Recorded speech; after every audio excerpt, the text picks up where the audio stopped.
اعوذ باللہ السمیع العلیم من الشیطان الرجیم من ہمزہ ونفخہ ونفثہ۔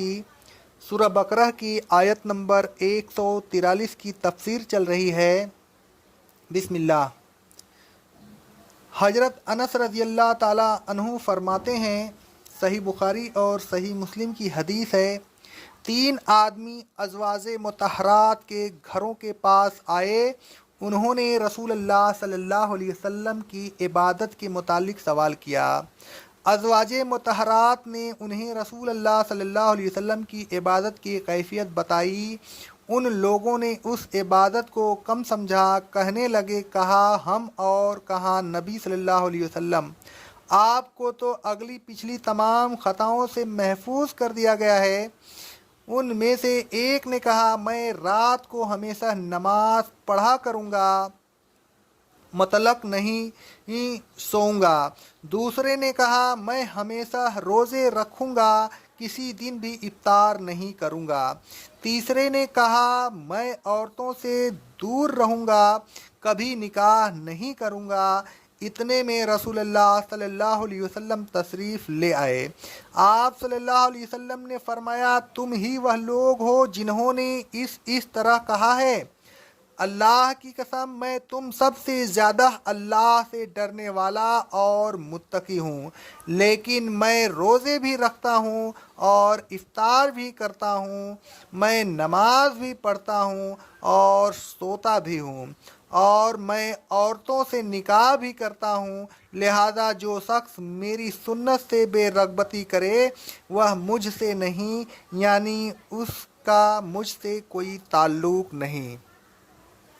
مندرجہ بالا احادیث سے ثابت ہوا کہ رسول اللہ صلی اللہ علیہ وسلم کی سنت وہ ضابطۂ اعتدال اور میزان عدل ہے جو افراط تفریط سے بچاتی ہے۔ نہ سنت سے آگے بڑھ جانا نیکی ہے اور نہ سنت سے کم کرنا نیکی ہے۔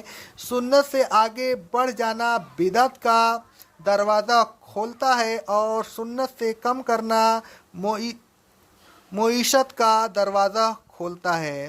الغرض اسلام کی تمام باتوں میں اعتدال ہی اعتدال ہے، اور یہ اس امت کی فضیلت ہے کہ اس کے ہر کام میں اعتدال ہے، افراط تفریط نہیں۔ اور گواہی کے لیے ایسے ہی لوگ موضوع ہو سکتے ہیں جو اپنے کسی کام اور کسی بیان میں افراط تفریط اور کمی پیشی نہ کریں۔ یہی وجہ ہے کہ اس امت کو اللہ تعالیٰ نے گواہ بنایا ہے۔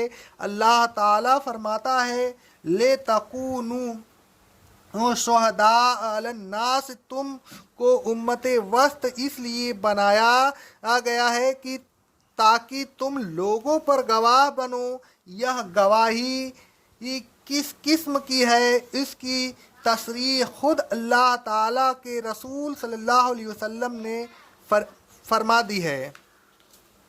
رسول اللہ صلی اللہ علیہ وسلم فرماتے ہیں، صحیح بخاری کی حدیث ہے، قیامت کے دن نوح علیہ السلام کو بلایا جائے گا۔ وہ کہیں گے، اے میرے رب، میں حاضر ہوں اور سعادت حاصل کرتا ہوں۔ اللہ فرمائے گا، کیا تم نے تبلیغ کی تھی؟ وہ کہیں گے، ہاں میں نے تبلیغ کی تھی۔ پھر ان کی امت سے کہا جائے گا، کیا انہوں نے تمہیں تبلیغ کی تھی؟ وہ کہیں گے، ہمارے پاس کوئی ڈرانے والا نہیں آیا۔ اللہ نوح علیہ السلام سے فرمائے گا، تمہارا گواہ کون ہے؟ نوح علیہ السلام کہیں گے، محمد صلی اللہ علیہ وسلم اور ان کی امت۔ پھر اس امت کے لوگ گواہی دیں گے کہ بے شک نوح علیہ السلام نے تبلیغ کی تھی، اور پھر رسول صلی اللہ علیہ وسلم تم پر گواہ ہوگا۔ یہی مراد ہے اللہ جل جلال کے اس فرمان کی تم کو امت وسط بنایا گیا ہے تاکہ تم لوگوں پر گواہ ہو اور رسول تم پر گواہ ہو۔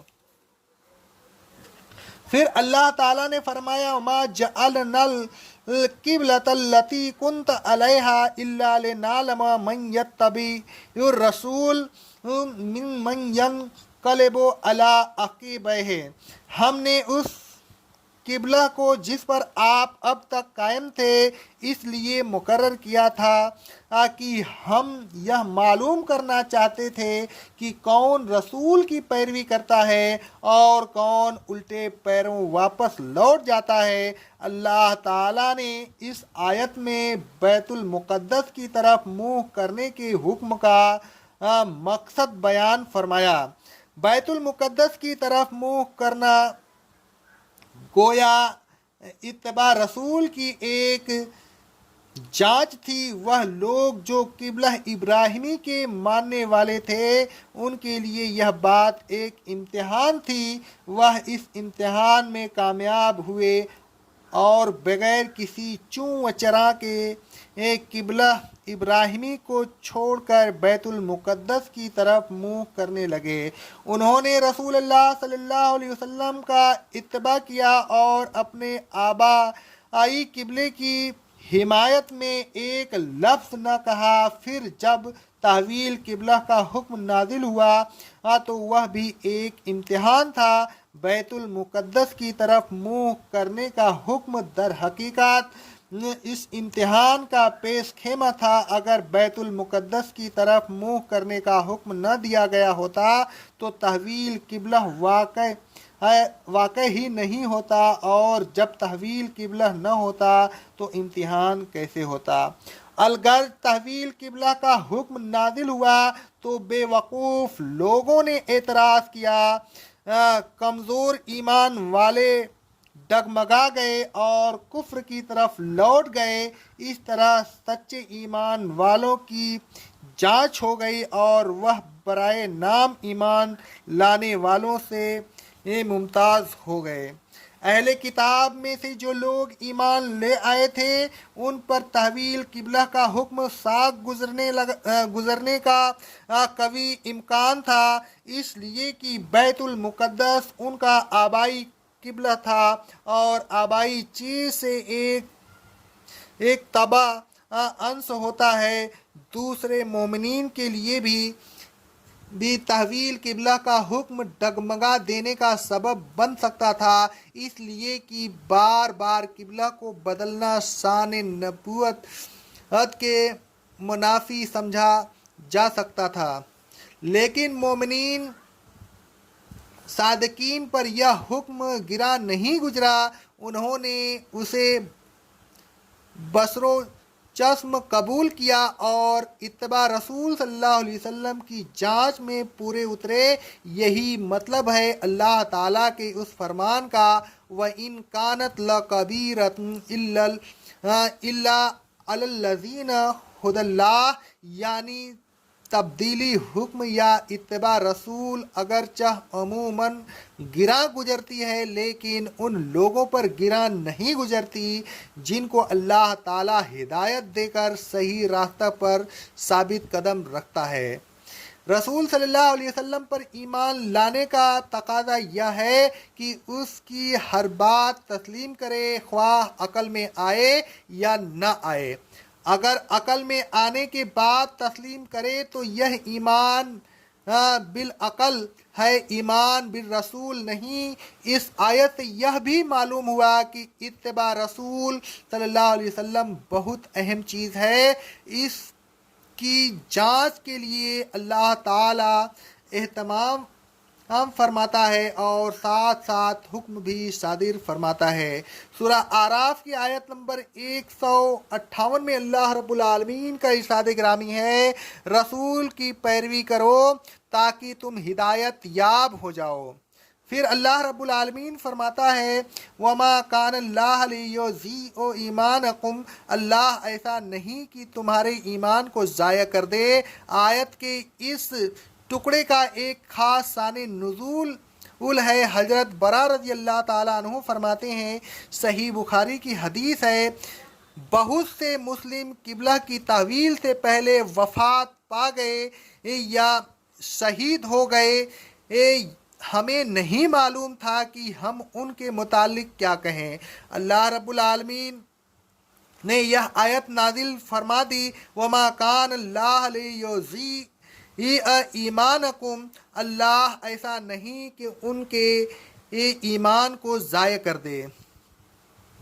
تحویل قبلہ سے پہلے جن لوگوں کا انتقال ہو گیا تھا ان کے انجام کے متعلق بعض لوگوں کو شبہ پیدا ہوا تو اللہ تعالیٰ نے فرمایا کہ ان کا ایمان ضائع نہیں ہوگا۔ اصل چیز تو ایمان ہے، ایمان جب صحیح ہو تو پھر بعض احکام کے نزول سے پہلے کسی کا انتقال کر جانا کوئی اہمیت نہیں رکھتا۔ وہ زندہ تھے تو اپنے ایمان کی قوت کے ساتھ ہر حکم پر عمل کرتے تھے، اور اگر وہ تحویل قبلہ کے وقت زندہ ہوتے تو اسے بھی اپنی اسی ایسانی قوت کے ساتھ قبول کر کے اس پر عمل کرتے۔ ان اللہ بالناس لرؤوف الرحیم، اللہ تعالیٰ ظالم نہیں ہے کہ ان کے صحیح الایمان ہونے کے باوجود ان کے ایمان کو ضائع کر دے یا ان کے اعمال کو مسترد کر دے، بلکہ اللہ تعالیٰ تو اپنے بندوں پر بڑا مہربان ہے، بڑا رحم کرنے والا ہے، لہٰذا اس کی رحمت در الفت کا تقاضا یہی ہے کہ جب اس کے بندے خلوص دل سے ایمان لے آئیں تو نہ ان کے ایمان کو مسترد کرے اور نہ ان کے اعمال کو۔ اے لوگوں، اعتدال پر قائم رہیے، افراط تفریط نہ کیجیے، سنت سے نہ آگے بڑھیے اور نہ پیچھے رہیے، اپنے منصب کو پہچانیے اور اپنے کو اس کا اہل ثابت کیجیے۔ اتباع رسول صلی اللہ علیہ وسلم کی اہمیت کو پہچاننے اللہ تعالیٰ اتباع رسول کا امتحان کرتا ہے، آپ اس کے امتحان میں پورے اترنے کی کوشش کیجیے، سنت پر مسلسل عمل کرتے رہیے، ورنہ گمراہی یقینی ہے۔ اقول قولی ھذا استغفر اللہ استغفر اللہ استغفر اللہ۔